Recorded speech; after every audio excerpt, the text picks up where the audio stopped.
Hi, my name is Pete. I'm a visiting group partner at Y Combinator and formerly co-founder and CTO at Optimizely. Today we're going to talk about two different ways to sell your product to large organizations: bottoms up and top down. This is Versus. Selling to corporate executives. It was all word of mouth, and it spread virally. Let's compare the two things. Let's start by defining top-down sales. Top-down sales usually starts with a decision maker high up in an organization. If you're getting started with a top-down sales motion, it usually goes something like this. You start by identifying a lead and getting their attention, and that's usually the hard part. Then validate they have a problem you can solve and convince them you can solve it. Next, jump through a bunch of bureaucratic procurement hoops, get them to sign a contract, onboard the customer, and profit.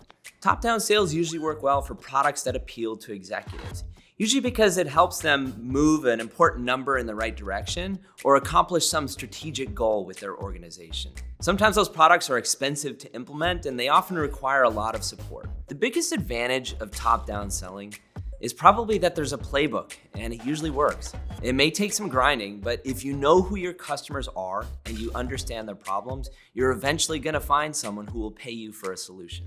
It can be tough to get an executive's attention, but when you do, they usually make great customers. In fact, startups that start by selling top-down often have much better retention metrics early on than startups who start by selling bottoms-up. The biggest downside of selling top-down is probably that it's easy to get pulled into building one-off features for large customers, especially as a startup. If you're not careful, these can turn into consulting relationships. Another drawback of top-down selling is that the only way to scale that motion is by building out an enterprise sales team. And that's really expensive. The cost of scaling an enterprise sales team effectively creates a floor price for your product. This is usually around $10K for the mid-market and $100K for enterprise. If you try to charge less than that, the unit economics just don't work. Let's take a look at how to build a top-down sales motion. Start by defining your target customer. Who are the companies that need your product? And who are the people inside of those companies that have the problem you're trying to solve? Next, find leads that fit your profile. LinkedIn is super useful for this. Then you have to get their attention, and this is the hard part. If you can, get warm introductions through your network or your investors. And if you can't do that, try cold emailing. There are tools like ZoomInfo, Hunter.io, or LinkedIn Sales Navigator where you can find contact information. Write all of your emails by hand and make them as personalized as possible. Now let's take a look at bottoms-up sales. Bottoms-up sales usually start with the user. The typical motion looks a little something like this. Start by building a self-serve product that people can adopt on their own without talking to you first. Now you need to find a cheap distribution channel that scales. This is kind of a fancy way of saying find a way to get a lot of people's attention without spending a lot of money. Next, use that distribution channel to get lots of users, and then find companies where people are already using your product and convince them to sign a contract in exchange for more features or bulk pricing.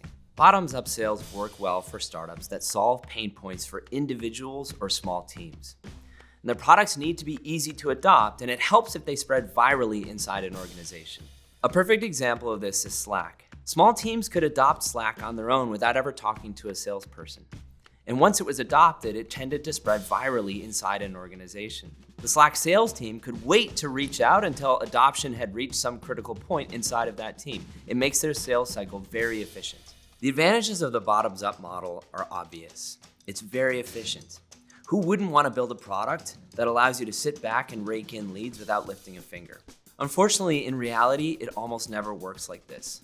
Viral product growth is really difficult to achieve, and the companies that do this usually find some non-obvious untapped marketing channel in order to acquire a lot of early users. The dirty secret about bottoms-up sales is that they do require salespeople. And Slack employs a lot of them. The difference is that you can build a really efficient sales cycle when your prospects are already using your product. You can use that to lower your prices or increase your margins, whichever helps you win. If you're trying to build a bottoms-up sales motion, here are some things to keep in mind. First, you probably can't actually build a great product without talking to your customers. And most bottoms-up startups start with cold calling too.